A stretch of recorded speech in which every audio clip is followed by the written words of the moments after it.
When it finally happens to you again. This is a piece that I made just a few days ago, and one of the things that I think is common about my artwork is that people don't always understand what the process looks like. It's not something that they can just intuitively know. And the reason I say this is because this is the most common question that I get is, what is your process? And so today, I wanted to share that with you. I wanted to talk about what my process looks like and literally show you what it is. And you can kind of see that as I start out, there's some small level of planning, which is to say very little. That's to say I want to work with this image. This is an image that I took. This is of a church in the Czech Republic. And I know that this is going to be the central image that I work with.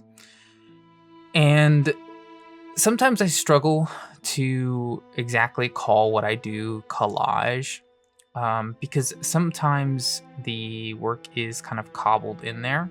But I wouldn't say that it's all just collage. I feel like that limits what it really is. But as you can see, I've adjusted the colors here. I am trying to keep the central idea of this church, this chandelier, and I want it to still look like what it did in real life, because I think the image by itself is beautiful. But I wanted the colors to be a little bit surreal. And I did know that I wanted my color scheme to be blue and yellow. No particular reason for that, just because I did feel like it's one that I don't use that often, and I wanted to experiment with it a little bit. Sometimes the poetry that comes along, sometimes inspired by the music that I'm listening to, or the feelings that I'm feeling. I think this one's a little bit more inspired by what I've been feeling. And so one of the things that I thought was interesting was just the sound of the echoes inside the church. So that's what I wanted to capture here. But I think the echoes has a bit of a double meaning here. And so you can see me rearrange the text here, trying to make it a little bit interesting. I love the idea of text that is appearing to be falling apart. You'll see that as a common theme throughout my work, and you'll see that throughout this one as well.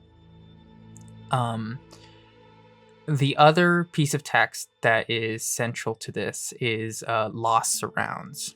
And so if you know anything about me personally, at least right now in my life, I've been going through a few different levels of loss. And so this is just a piece of text that I pulled out of my brain, and I felt that it really matched this piece. And so I wanted these two things to be the most important. And here I'm playing around with the text a little bit more and trying to figure out what is going to work best for me. And so because I outlined this text, I felt that being able to merge the typeface, merge those letter forms together in ways that they shouldn't be, and just kind of breaking it a little bit would be a bit interesting. I also wanted to use the blend tool here, and you'll see that as I moved the text around and create copies of it, because I wanted to feel like it comes together at a certain point, but also that it's falling apart. So you can see I connected those two with the blend tool. And I also take the pen tool here to create points in the connections to be able to move them around. I also specify a certain amount of steps just because I want those letter forms interacting with each other and overlapping and being able to be a little harder to read up until you get to the point where the two pieces of the two words come together. So it is a little hard to see those two words together. So what I do is I duplicate those together in order to create one that's a little bit thicker. And I make it a bit too thick to start out. A little bit later, I'll come back and adjust it. Here, it's funny, I'm actually having some issues with changing this because I didn't select the U and the D, and I didn't notice that until later. But I want the bottom text to kind of fade in to the background a little bit. And I wanted the top to actually start to fall into the orange that you kind of see at the top. And you'll see that I screenshotted my image and then placed it in there. And this is just a little trick that I learned. Sometimes if you try to color pick in Illustrator, it's going to take the color that is selected, not exactly the color that is on top. So what I mean by that is my image wasn't that color. It's trying to pick the color that is in your color picker, not the color that you are selecting when you have that ink dropper tool. Easiest way around that is if you screenshot whatever it is that you're looking to color pick and you plop it into it, see like right here, then you can color pick off of that image and it works a lot better. So I'll do that a lot of the times. And so here I'm creating these little spikes, I guess you can call them, that I plan to kind of impale some text through a little bit later. And I'm trying to make it so it blends into this center window a little bit more. And so I'm trying to vary the colors of the spikes and vary the sizes a little bit, but make them slowly start to blend into the shadows, those blue shadows in the windows here. And I want a couple of them behind the center one. So even though it does blend in, you can kind of see some of its edges a little bit. It's maybe not my favorite part of this piece, if I'm being honest, but I wanted to give it a serious try. And then here I'm creating some more circles. I fill one in. This is kind of like a UI thing that you'll see in a lot of different places. And I like to incorporate some of those elements into my artwork, almost as a like form of taking back certain creative ideas and bringing it back to art rather than corporate products, I guess. And so I have two pieces of text that I add in here that I again, I'm just pulling all of this stuff out of my brain, including the one I'm typing right now. But I wanted those two on the side to kind of be parallels to each other. So I am trying to maintain a level of symmetry and balance, but this is very clearly a asymmetrical piece. So you have the big lost surrounds on the right side. I'm creating a whole poem on the left. And I'm not going to go too deep into like writing poetry and what that really looks like. I don't put as much time into it as I could. I'm mostly focused on writing my feelings, writing what I'm thinking about, and trying to be intentional about the words that I use. And so I'm trying to not just use the first words that come to mind, trying to express things a little bit more deeply, trying to incorporate some symbolism. But if you're looking to learn how to write poetry, I'm not really the guy to teach you, so I won't really talk too much about that. But what I do know is that this text is hard to read, so I create a background for it a little bit. And I don't like perfection, so I turn it on its side a little bit. And I also don't want just a big block that's covering up the image either, so I do make it a little bit light. And here I want to create some sort of element that is kind of digital. And so I think about the text that people get sent. And so the little heart emoji, I think, is actually the most appropriate. Well, I guess not emoji, but you know what I mean. And so I intentionally put it between one of the tallest spikes, almost like it is being cut off. I also create this section on the bottom left, almost to simulate a page turn or a page being flipped. I don't go too deep into making that like a realistic looking element, just because that's not the goal. I think I just want it to seem like there's a level of it that is cut off, that is adjusted. I put some text in there so it's not totally alone, and I'll adjust that text later. The number 3 is just a personal thing that I put in there in the top right, but I needed some element to keep the balance of the image. And then the lost surrounds, the part at the bottom, the surrounds, is taking up a lot of space. And I don't think that the spikes are really doing what it needs to keep the balance. So I add more text, almost like a subtitle, with a subtitle within it. So Skull, the Cathedral, Ringing Loss. And so Ringing Loss, obviously it's taking place in a cathedral, but you have the part that I mentioned above on the echoes, about the sounds of echoes within. And so since we're talking about loss, I'm trying to bring loss to a not just like a feeling, but also a sound. And so ringing loss, so loss that is not just surrounding you, but it's surrounding you in an auditory way. In this cathedral, you constantly hear it.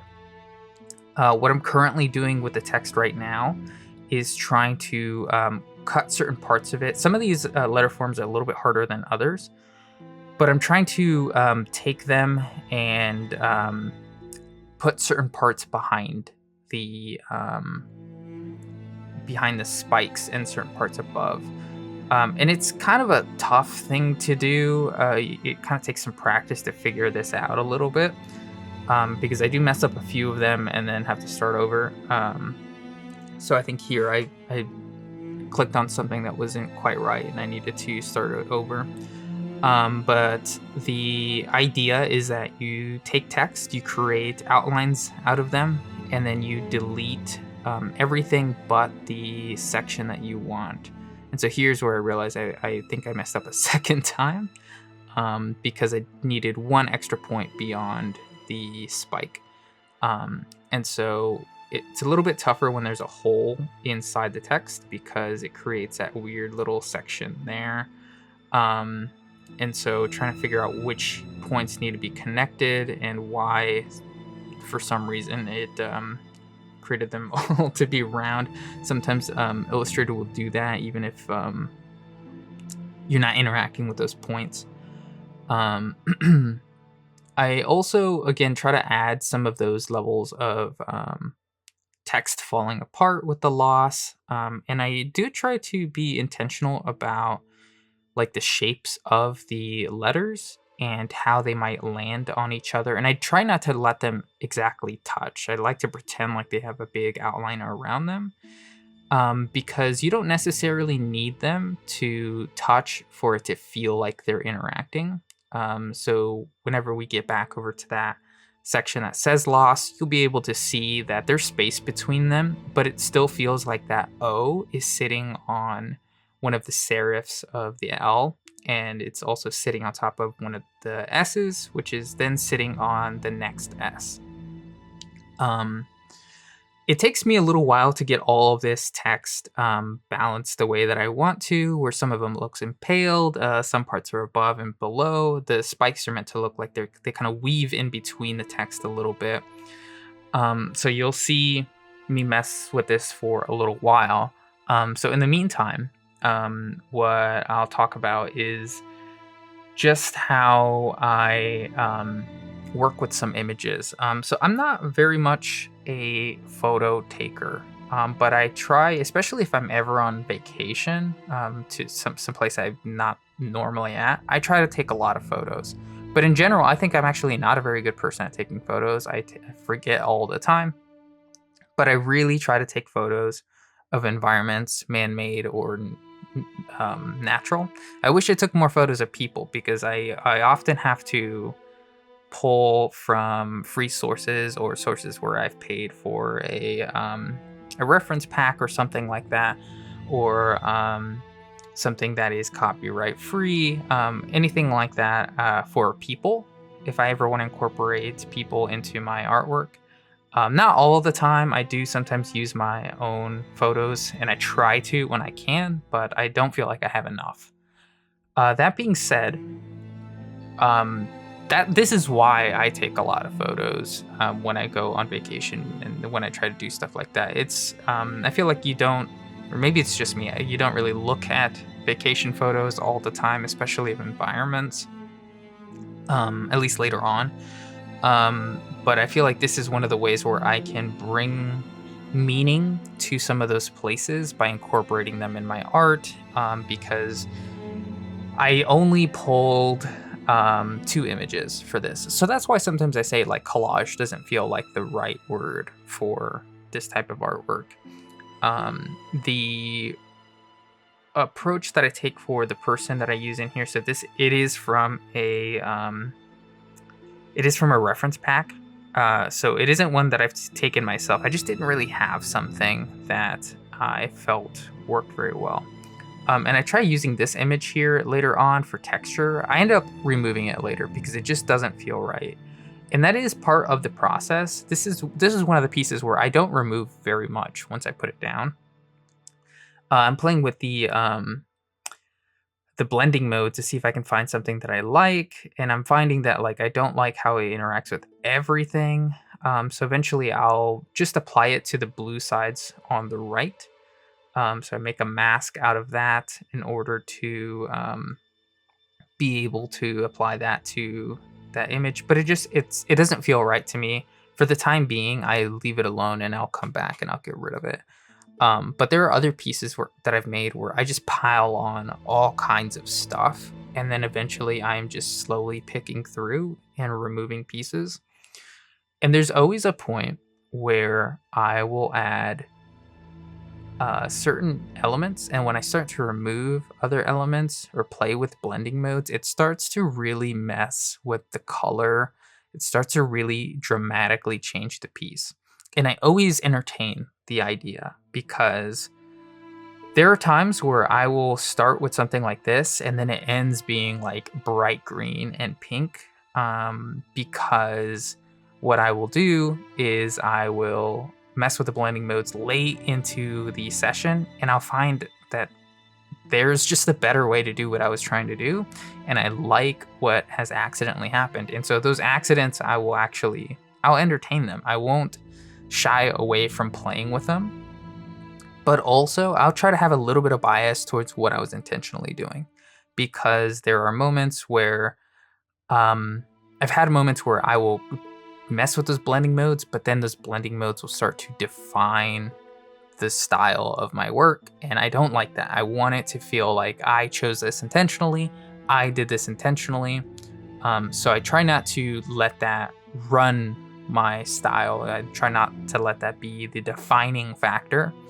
I just let it be when it feels right, and I try to fight it and see if I can create something better on my own. Sometimes that's not the case, and that's okay. I'm happy to be surprised when something turns out even better than what I expected if it looks totally different. So there's levels to that, and if you don't feel comfortable with messing with those kinds of things, I would encourage you to also do things the way that I'm doing right now, because I don't change the blending mode that much from this point. It does stay pretty similar. So here I'm pulling up the other image. Now, I would recommend most people to cut their image out in Photoshop, because I am about to cut out this person out of the background. I don't do this time. I actually I cut them out using the pen tool, which you can totally do. Now, granted, the cutout is not going to be perfect, especially with the hair, but I know what I'm going to do with it, and I know that I don't need a perfect cutout for this image to work, because it's somewhat going to blend in a little bit. And I do go in and fix some things later on, because the fingers do get a little bit messed up here that I'm working on. But I know that I'm not going to use this whole image, and I know that I'm not going to need it to be absolutely perfect. But I would say for the most part, try cutting it out in Photoshop, or having something else cut it out for you if you need some help with that. I just wouldn't recommend this process. I do clean it up here a little bit because some of it gets pretty weird. But again, I don't actually. If I spent 0 time fixing this hand, it would be exactly the same because you won't even see this hand. So I try not to worry about it too much. I am just a little bit of a perfectionist sometimes when it comes to these things, even though I'm going about it in a very non-perfect way. And so the idea that I have is that this person that appears to be falling is feeling this level of like ringing loss surrounding them, or the echoes of the loss, and it's kind of knocked them over, tumbled them a little bit. And so I'm trying to place them the way that I want, and then also mess with the blending mode a little bit. I'm having trouble getting the effect that I want, so I actually apply a mask of color over the top of it, and then I end up taking those two, putting them together, and so then you can see that it's getting the right color effect that I want, which is this kind of almost solarized without the black that comes with solar. And then I'm putting them a little bit farther in the background so it's not affecting the text, it's not affecting the spikes. It does kind of ruin the whole spike thing that I was trying to go for with the middle blue one matching up, but that's okay. I do mess with the color, and I do entertain the idea of going for a totally different color for a little bit, but I end up sticking with what I had before mostly and just kind of dulling it down a little bit. And I might mess with the color a little bit later. I don't remember if I change it more beyond this point or not. I also love adding these like textured, gritty, like images over the top, just to be able to create like a bit more of an organic feel to it. And so sometimes I add the black, sometimes I add the white, depending on how much I want. So here I only add the white, and I try to do it really subtly. I don't try to make it look really gross. So here's where I mess with the blending and the color a little bit, and I really try playing around, see if I can find something better that I like. And some of this like pink and purple is interesting. I adjust the loss around to be a little bit thinner here. I do think this looks good, but I think in the end I liked my colors a lot better, and so all I did was slightly adjust them. And one thing I recommend, especially when you're putting a lot of images together that don't come from the same place, is to have a layer that over the top of your whole piece that is one color, and putting a subtle blending mode over the top of it. Sometimes it's just soft light, and I turn the opacity way down because it kind of unites your colors a little bit. And you want to be subtle. But it helps bring the piece together, feel really cohesive. So I highly recommend doing that whenever you're working with something that has a lot of different sources, because it's tough to get it to all feel like it goes together without feeling collaged. There's some small adjustments that I'm making here, just because I think I'm coming back to decisions that I've made before and deciding that they need to be slightly different to fit in. So again, adjusting the font of that text, the size of that text. I also add little crescents to all of my pieces, kind of as my own signature, and I try not to make them take over the piece too much, so it's really kind of a subtle thing that I throw in there. At this point, I'm nearly finished, and I'm just trying to see if there's any adjustments, or just trying to look at every little detail of this piece and figuring out what I want to adjust. Now, at this point, we're about like 25-ish minutes into the video, and I just want to be really clear that this was about, I believe it's about a 2 to 3 hour process. So what you're seeing is 25 minutes, but it took me a lot longer to put this all together. And this is something that I had some of this stuff already in my head. So some of these take a lot longer. In fact, sometimes I will make something, and if I don't feel satisfied when I'm done for the day, I'll actually just save it and then come back and then be able to look at it with fresh eyes and adjust the elements that I don't feel are working. But at this point, I'm okay with it. I'm happy with it. I actually feel like I don't need to come back to this. So this is one of my faster pieces. And so I name it When It Finally Happens to You Again. And that's about it. I hope that this was a little bit informative in terms of being able to make a piece like this. I hope that I can point people to this at some point if they ever ask what my process looks like. But yeah, a little bit of a different video from me. I hope you enjoyed it. If you did, I would appreciate a like and a sub. Hit that bell because I dread when the toll comes. And I will see you next time, Nibbling.